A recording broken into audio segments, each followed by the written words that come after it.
if you and I were to just sit and have a cup of tea and I said, tell me a story about a time that you did something and it felt really good as a result, we could parse out some of these because it's in our stories and those times that we sit back and we say, you know, this was me at my best. This is me where I felt like I really had an impact or I made a difference. It felt good to me and it resonated with me. And we can pull out those motivational abilities even just from our stories. And then once we understand that, then we're like, okay, now I want to be in a condition where I can do that all the time. Overwhelm, reaction mode, and just keeping up are the old way.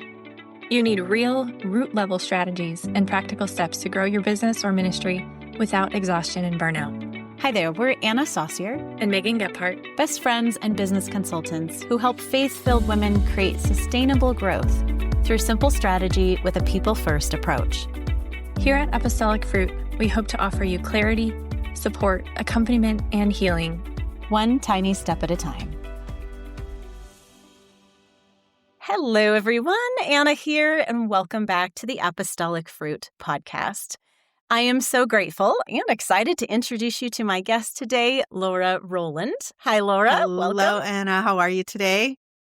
Doing great. Good, Thank you. good. Thank you for your time and energy for joining me. I'm so excited. This is going to be, I think, a very lovely, fruitful conversation. I hope so anyway. I do too. And I've purposefully not learned too much about what we're going to talk about so that I can genuinely ask questions and have curiosity. That's awesome. Well, hopefully by the end of it, you'll have all those questions answered. So awesome. I'm going to do our little formal introduction of you so our listeners know who you are, and then we'll dive right in. Laura Roland is a certified Catholic motivation coach and strategist and the founder of Laura Roland Coaching, where she helps leaders, teams, and mission-driven entrepreneurs understand how they're wired so they can do what they do with clarity, confidence, and purpose. But her real claim to fame, and because we love bringing in the human person aspects to this, she has been married to Matthew for 36 years, is a mom to 3, in-law mom to 2 bonus kiddos, and grandmother to 4 little ones who are the delight of her heart. Awesome. yeah, it's a sweet season. And I mean every word of it. I have just 2 of the most amazing bonus in-law children, and they really have rounded out our family. And then you add the grandkids in there, and it's just a delight. I never thought I'd be in this part of my life, but here I am, and it's just wonderful. So happy. What a gift. Yeah, it really is. It really is. And we get to talk about something that is fascinating. And I'm thinking, like, we're going to talk about motivation, and specifically when it comes to leadership and business, because that's what most of our listeners are focused on. However, I'm sure this comes into play in your 36 years of marriage and understanding on that side as well. So I just want to bring that out and ask you if that's true. This is information that we can use in all areas of our life. Absolutely. When I launched Laura Roland Coaching, it was with the intention really of working with women in transition. So single, non-entrepreneurial, although if they were, that was fine, but it was more like the mom sitting at home. Maybe she's got 2 or 3 kids and she's folding socks and she's like, what am I supposed to do with my life? Really, Lord, this is it. What have you wired me to do? What have you created me to do? Because that was my own experience. And then the more I got into understanding motivation, what it is, what it isn't, why we need to understand ourselves at this level, it just has blossomed into all of these other things. And so part of the work that I actually do is with married couples. It's not counseling. No. We don't want any part of the counseling part, but it's really helping you understand, like when you understand your spouse's why, you want to step into that and help them create those conditions for them to thrive as well. You can do it with your kids. People get very curious. I wonder what my little is going to be when they grow up and what this looks like. But the motivation work that I do is around working with adults.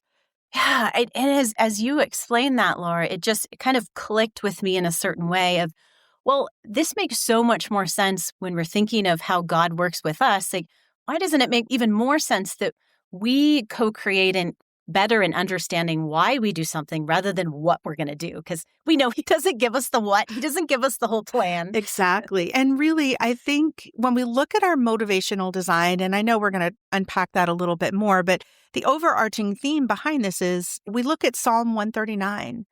And from the moment of our conception, we are sealed with something that only we can bring to the world in our own unique and unrepeatable way. And when we can lean into that promise, and I mean, there's many other promises of that throughout Scripture, right? And the saints talk about it as well, but especially Psalm 139, when we can lean into that, we no longer have to compare our desire and what we bring forward to someone else's shiny object, right? So that gives us that courage and that clarity. It gives us that confidence that there is a plan for our life and that there is something that we can bring forth. And so we allow ourselves then to co-create with the Holy Spirit, with the Lord to step in. And we don't have to have the whole plan laid out. We can say, you're going to give me exactly who I need and what I need in the time that I need it. And we can lean into that and trust it. But it comes from understanding that first in ourselves. Yeah, and I can see where, and when I'm going to ask you more about why this is so important to understand why we're motivated in one way, or when we try to operate from motivation in the wrong way or the one that's not ours. And just imagining where we can be conditioned to operate from somebody else's motivation. If we've been in school or we've had parents, we've probably heard, no, you're going to do it because I said so. Mm-hmm. Right. Or you're going to do it because this is the assignment, this is the school assignment, and this is the way you need to do it, and you get it done, and you'll be good. Right? So I just imagine, I hear all of these ways that we've been told to be motivated in a certain way and how much shift this requires. So I think sometimes when we talk about motivation, there's maybe a misconception about what motivation really is. So we have to sort of understand what it is and then also what it isn't, right? We have to give ourselves permission to say, okay, it's not really what I thought it was. So a lot of times people think that motivation is about having enough discipline, or there's a hype involved, or there's a hustle involved. We have to force ourselves, like you just said, into a particular action, right? Do it because I said so. Do it because the grade is riding on it. Do it so you don't let somebody else down, right? But motivation is actually really about that design. Each one of us has that unique internal engine, right? And so that engine describes why we take an action, what gives us energy, what gives us like that natural thriving environment. And that applies whether you're a solopreneur, a student, you're a business leader, you're guiding a team, you're a mom at home, and you've got kids in a household that you're managing. It doesn't matter. We all have that internal drive. So motivation isn't about things like money or success, or it's not about winning every competition. What really drives us is what compels us to get involved in the first place, right? So money and success and fame and accolades and all that kind of stuff, those are outward signs of a final product, if you will, right? A final push, a final whatever, getting something over the goal line. What motivates us is not that outcome. It is the actual action that we take. So for instance, if you and I are both motivated by, I want to be the best baker of sugar cookies at Christmas that I possibly can be, right? My definition of success around that and what's going to motivate me is going to be different than you. Maybe you're driven by they're beautiful, they're all different colors, they have all different themes to them. There's a beauty to them. That's what's really going to motivate you, that you have excelled past making those cookies, right? I'm thinking of Christmas just because I've got sugar cookies on the brain. Other people might look at, like myself, my definition of why I want to make the most beautiful sugar cookies is because it's meeting the needs of my grandchildren. I'm creating a memory with them. And so I want that experience for them to be the most beautiful. We both have made sugar cookies, but your reason for doing it and my reason for doing it are completely different. So that's just like one very simple example. As we talk about this a little bit more, we'll get into it. But when we look at motivation, we have to really understand it's not the outcome that motivates us. Those are extrinsic motivators. It's what prompts us to take that action and how we feel as a result. And that's what we need to focus on. Yeah, it makes a lot of sense. And can you talk about how we might get, I think maybe it's just from conditioning or from trauma where we start to, it looks like we're motivated, buy the money. We get that feeling feedback loop from it, from the money or the success. And maybe because of the conditioning, I'd love to hear your thoughts on that. For example, I was coaching with one of our clients the other day, and she talked about how their income doubled this year. And she said, that's fantastic, but I don't feel excited about it. And I said, well, is that a problem? You see, she understood it as a problem. I should be more excited. I should be thrilled about it. And I asked her, I said, so you're just going about feeling how you're feeling and those external circumstances aren't making a difference internally? And we both laughed because that's one of her values. It's one of her goals, like for those external things just not to matter so much. So how do you explain that? And is it a shift that people need to come into back to their own motivators rather than something that maybe has been placed upon them? Yeah. So I think when we're looking at our motivational design, what we look at is what prompts us to take an action in the first place. So let's say for this person where she's doubled her income, it's not so much the number in the bank account maybe that's going to be important to her. The world might tell her that's important, but maybe to her, it's what she's going to do with that money. So maybe it's going to help her meet the needs of her team in a way that she couldn't do before. Maybe that money is going to have a real impact on the services that she can offer moving forward in a way that for someone else, they can donate that money then and use it for a cause that they believe in. So you and I both maybe want to make money, but what we do with that money is what we find fulfilling. So society would tell us, oh, money is the outcome that you're looking for. That's what you're motivated by, but it isn't really. It's what you're going to do with that money once you earn it. And it could be, again, what causes you and I to get involved in things in the first place. The action that we take is what we find fulfilling. And then that money is the tangible, let's say, worldly outcome from it. That's why we have to be very clear about what our definition of success is. We have to be very clear about our why that we do things, if that makes sense. It definitely is a mind shift. Again, the pressures of the world would have us say you want to chase this dream, this goal, this number, this thing, but you have to ask yourself why, right? So. Yeah, absolutely. And there can be even a lot of shame for people around. Like you said, the world says these are the things we're supposed to chase, but I just don't care that much. And so is there something wrong with me? Well, and that's just it, right? Then, so we start to look around, and I refer to it as shiny object syndrome. I think that phrase has been around for a while, but that's just been my own take on the matter. And you start to look around and you're like, well, she really likes earning all of that money. Making 6 or 7 figures is really important to her. Why isn't that important to me? It actually is important to me, but it's because of what I'm going to do with that money. It's because of what I see that money could possibly do out in the world, right? And it may be the same for her, but maybe she wants to, again, it's going to be impactful in a different way in her life. So I think when we can get clear about what lights us up, what energizes us, where we thrive, then the rest of it just comes. And then we're like, okay, now what do I do with this? I've earned this money. Now what do I do with it? And that's what makes us stay in it for the long haul, because that part of us has been satisfied. And that's our own part. That's not someone else's part. Yeah. And I know, of course, there's the whole assessment in this, and you do insight sessions with people. Can you just share for more awareness, what are some of the motivators? Yeah. So by virtue that might resonate with our listeners. Yeah. So by virtue of the fact that we're human, and based on 60 plus years of research, this motivation code assessment was founded by a gentleman named Dr. Arthur Miller. And he actually initially founded it to help people discover their personal vocation, what we're called to do in the world, how we're supposed to bring out into the world the gifts and talents and skills that we have so that we can bring Christ to others. That's putting it very, very succinctly. But the work is continued on, and the secret sauce behind it is something called the System for Identifying Motivational Abilities. And after all of these years of research, this has been out there for a while. There are 32 motivational abilities, or motivators, if you will, and they range from everything from things like excel, which means that you're highly motivated to go above what the target is, not because you're super competitive or you want other people to lose, but you find fulfillment in going to the bar and then you go one more. You're excelling, you're going above and beyond, and that's what you find really motivating.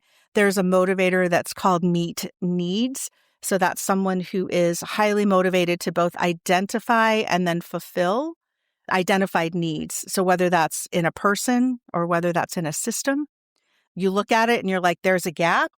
Let me work to fill that gap. And that's what we find really motivating is I saw it and I did something about it to meet that need and get that taken care of.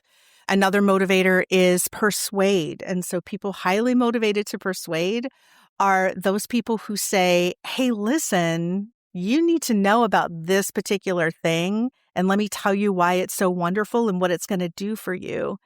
But what they're motivated by is helping people understand how things could be better for them, how something could work for their betterment. So really, it's just when it's used for good, as I like to tell people, right? We're not selling stuff that we don't need. But when you can persuade people using language or your own story, you find that really motivating because it brings about a change in somebody. Another one that people have is something called Be Key. So B-K-E-Y, Be Key. And that can show up in two different ways. You're highly motivated to be that central person in an organization. Maybe it's in your family, maybe your extended family, even you're like the reunion coordinator, right? What that means is it's not that you seek the spotlight. It means that you're able to hold all of the information. You don't mind the 1,000 questions because you see the point and the purpose behind it. You also can be that person that says, well, I'm not the one to fix it, but I know 10 people that we could call in to help with a project, right? So that's that person that if you've got a long-term project, you need that go-to person. So who is that on your team that can handle all of that information and not get worn down by the 1,000 Slack messages or all the emails flying back and forth or the text messages or the where's the and how are we doing and who's in charge and that kind of a thing. So a lot of times you'll see that in a chief operating officer. They can handle that B key. They're very motivated to do that. I mean, there's also... Yeah, that's not me. It's not you. It's not you. I love hearing the different, and I haven't done my session with you yet, but I'm going to. Yeah, it's interesting to hear, just even to hear them, like, oh, yeah, that's... Yeah. I might resonate with that And one. that's so funny because for some of us, they're in our top 5. So those are our reason that we take an action. We're always going to default to those things. And the thing about it, Anna, is that we can see these patterns as far back as we can remember. If you and I were to just sit and have a cup of tea and I said, tell me a story about a time that you did something and it felt really good as a result, we could parse out some of these because it's in our stories and those times that we sit back and we say, you know, this was me at my best. This is me where I felt like I really had an impact or I made a difference. It felt good to me and it resonated with me. And we can pull out those motivational abilities even just from our stories. And then once we understand that, then we're like, okay, now I want to be in a condition where I can do that all the time. And then conversely, we want to know what doesn't light us up. That's what I call our burnout zone, the bottom 5 motivators. And we have to do tasks and live life from those places of low motivation. But how do we do that so we can be in it for the long haul? That's the trick. That's what we need to learn about ourselves and understand that about ourselves and have compassion and oceans of grace around that. It's like, there's nothing wrong with me. This is how I'm wired. And how do I use this knowledge now that I know this? How do I use this moving forward?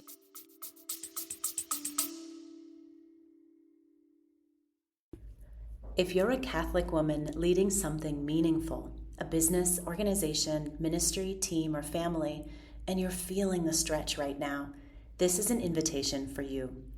We're hosting 2 in-person spring retreats called Rest Boldly. They're intimate, integrative spaces where visioning, strategy, deep work, and real restoration come together. This isn't about escaping your life. It's about stepping out long enough for a sacred interruption so that you can lead well. You'll slow down, reflect, pray, and have space to breathe. You'll spend time in nature with green, sunshine, and water. Process what's been heavy in a space that can hold it, to reset your vision, discern next steps, and bring clarity and order back to your leadership and rhythms. And you will be deeply seen and supported alongside a very small group of extraordinary women. We're gathering in Austin, Texas in mid-April, and Lake Atitlan, Guatemala, the first week of May. Both retreats are filling with incredible women. So if you know that the way that you've been operating isn't totally sustainable and you're ready to do this differently, we would love to receive you. Come on and step out of the noise. Rest long enough to hear the Lord's voice again. You'll find all the details at apostolicfruit.com. My friend, you hold so much. You pour into so many. Now it's your turn. Yeah. Yeah. Beautiful. It's as a connector at heart, I feel the coolness of how God would design different people in different ways to be able to all be on earth together at one time and have these different roles and jobs Absolutely. that complement one another. Yeah, absolutely. And here's the thing is that even though there's 32 motivational abilities that have been identified, the last time I checked this statistic, and this was probably about 6 months ago, the odds of you and anyone else having the same motivational design is 1 in 27 million people. Yeah. And then I know, right? It's my favorite statistic. Wow. I know it's pretty mind-blowing. But it gave me chills. But then when you parse it out even more, so one of my top motivators is meet needs. It's my number one. And there are many other women that I've worked with who have meet needs in their top 5 motivational abilities. Some of them, it's even their number one. But the way that they experience it and the way that I experience it are completely different. So I have yet, in the 2.5 years that I've been doing this work, this intentional coaching work, I have yet to find anybody with the same motivational code and experiencing it the same way. It really is very individual to the person. And that's beautiful. That's a beautiful thing. Is that because it's in relationship with your other top motivators? It is. It's how, it's how they all we call that a motivational flow, how those things work together. So without getting too far down the rabbit hole, but we actually have natural boundaries around ourselves. And even if you didn't have the language around motivation, you've learned to function in society, right? So you've learned, don't do this. I'm too much. I'm over the top here. I need to ratchet this back. This helps you understand why you do it in the first place and then how to use it in a way that is more impactful, more yourself. It's received better, if you will, so that you're not, I call it overfunctioning when you're too much of yourself, but you need a boundary around it. Sure. Yeah. Yeah. And you actually talk about some examples of this in leadership positions where maybe your top strengths in particular, you can be an overuse, especially in leadership. Yes. Yes. So, for instance, somebody who is a leader, and for the record, you can be a leader of one, which is yourself, right? Sure. You can be the solopreneur. But if you are in a leadership position where it's you and a team of 1, 2, however many, right? So sometimes people, for example, I just recently had this. I have a woman that I just coached who has the motivator do it right in her top 5. And so people highly motivated to do it right have in their mind the way it should be done. It's right in their mind. And yet she has her next in command, if you will, has the motivator experience the ideal. And so that's a person who looks out, very visionary, and says, but this is what it could be. Like, if we do this, then we're boxed in. What if we just let it go and we kind of throw the rule book out and the leader's going, oh, no. We must have a rule book. We must follow the rules. We have to do it right the first time. We have to get it right. We have to lay that foundation. And the experience, the ideal is, yeah, but we could do X, Y, and Z out here. And so there's a natural tension between those two things. So the more the do it right person says, I need a rule book and we're doing it my way, and the ideal person is like, yeah, but you're cutting us off, there's going to be a natural tension there. Now, tension is good, right? Tension is a natural push and pull. It upholds beautiful bridges and buildings, and we need it, right? Great things happen. But if there's too much push or too much pull, it turns into a conflict, and then things start to crumble a little bit. So a really good leader is going to know these things about themselves, and then they're going to know this about their team. And then how do we navigate that natural tension? What's the language that we're going to use with one another to really balance this out? Ultimately, someone has to be the decision maker. What does that look like? How do you make decisions as a leader? Or how do you pass off that authority to your team? You have to know who's on your team to be able to do that.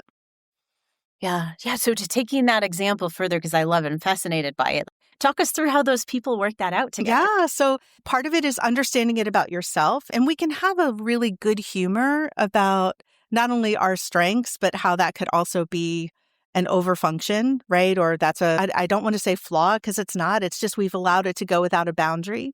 And so when you understand that about yourself and then you understand it about your team, you gain language around that. So the person who is the do it right person understands, okay, this is not her giving me pushback.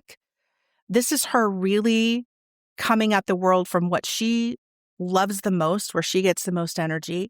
I need her vision. How do we balance that out? So what's the vision look like? And how does that vision fit within this scope and sequence of the order that I know we need to get it right the first time? And so it really comes down to, at first, it's about using language that resonates with each other. So I appreciate how I love the vision. Give me 4 ideas that fit within this scope and sequence. How do you see this 4 years from now? Because I can't see it, but what do you see? Now help me bring it down to doing it right now because I need a foundation. That's language to people who are in a partnership on the same mission. Man, they're going to be all on board with that. I know you can't see it. I can see it, but I don't see how to get us from here to there. So now I need you to step in. What's the right next step that we're going to take? And you learn each other's language. It eventually becomes very intuitive. And here's the thing, Anna, is that a lot of times partners who really click and gel very quickly, you already are doing this with one another. You just don't know that that's what you're doing. You figured it out without really having gone through this, but now you want more. Now you're like, okay, what does this actually mean? What is actual practical language that I can use so that we don't have this tension that's turning into a conflict? We want to try to mitigate that as much as possible. Yeah. Yeah. No, you talking that through, like literally brought me to tears because it is very, very personal situation that even Megan and I, and she wouldn't mind that, but we have worked through all of that situation so often because I'm the longer term vision and she's the do it right or part of her whole motivational picture. Yeah. But it completely resonates, and the relief and the space to breathe when you can gain some more language. Yeah. And I think too, the other thing is when we can name those tensions, it takes the personal part out of it. So often on teams, people get frustrated with one another and they don't know why. I call it a frustration gap. It's a lack of information. It's a lack of resources. It's a lack of time. There's lots of stuff we could talk about with the frustration gap. But instead of saying, I'm so frustrated, if we can name it, and in this case, like somebody between a do it right and an experience the ideal, for example, it's not a personality conflict. It's not about personality. It's about a pace of work. And a pace of work is professional. It's not personal. So when you understand that so-and-so is wired to do it a little more slowly, a little more steadfastly, oh, wow, that's really important to a long-term project, having some stability, which is what I want. I want to get to this ideal and I want it fast because that feels really good to me. But I can see the prudence in having this step-by-step do it right. And suddenly it's not about she's frustrating me and she's sabotaging me. It's no, that's actually how she's wired. So how can we harness both of those things for good and get back in balance around that? Same mission. You both want the same outcome. It's the pace at which you're going to get there. And when you can say, oh, it's a pace problem, it's a pace frustration, or it's a pace tension, suddenly we're like, oh, suddenly you're the rabbit and she's the turtle. And we can have a good humor about that, if that makes sense. So it kind of takes that personal out of it. Mm-hmm. Yeah, diffuse the whole, which the enemy loves too, to wind us all up. Right. Wait a second. Well, it's the confusion and the chaos. And again, when you've got that frustration and you look at that person, suddenly you start to have a lack of charitableness. Charity towards the others is I genuinely want what's best for you. I want you to thrive. I want you to be yourself. I want you to have that room to be who God created you to be. But when I look at you and all I see is a frustration, you're in my way, it's no longer about charity towards the other, right? So then we're not reflecting Christ back to the other, and there's no room for them to be who they are either. So if we really want to take it down to that level, that's really what this kind of gets at, is I understand you now. I see it.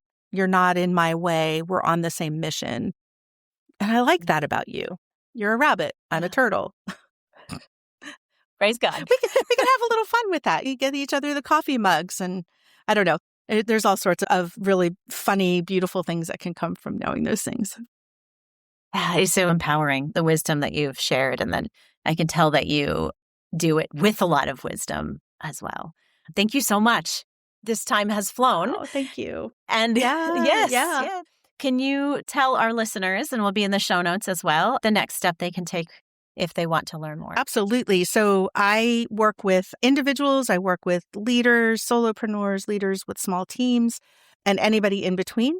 And so the first step is to reach out. I'm happy to hop on a quick discovery call with you if you want to learn more about me, about M Code. And then typically people take the M Code and then we can do an insight session. And that's where we spend about 90 minutes and we go all the way. We take a really deep dive into your motivational design, what that looks like for you. And then from there, we can work on specific coaching needs that you might have, strategies for your business, all sorts of things. So it's applicable across a lot of different spectrums and pockets of places for people. Beautiful. And the specific location where it's best to find you to take that next step? So you can go to laurarolandcoaching.com. So Roland is ROLAND. And you can find all the information there. You also can find me on Instagram. That's where I hang out a lot. So that is lauraroland.thiswomansjourney. And I love to DM people and chat back and forth. So you can find me there. You can learn all about M Code there and also just me personally, share my life there as well as a coach and then a mom and grandma. So yeah, I would love to connect. Thank you so much, Anna, for this opportunity to share more about M Code. And I'm looking forward to your insight session pretty soon. Me too. Thank you, Laura. Thank you so much. Bye-bye. We hope you loved today's episode. If so, would you take a moment to share it with a friend? If you haven't already, come connect with us human to human at apostolicfruit.com/connect. When you're ready, we'd love to support you more deeply. May the Lord bless you and keep you, make his face shine upon you and be gracious to you. And turn his face toward you and give you peace.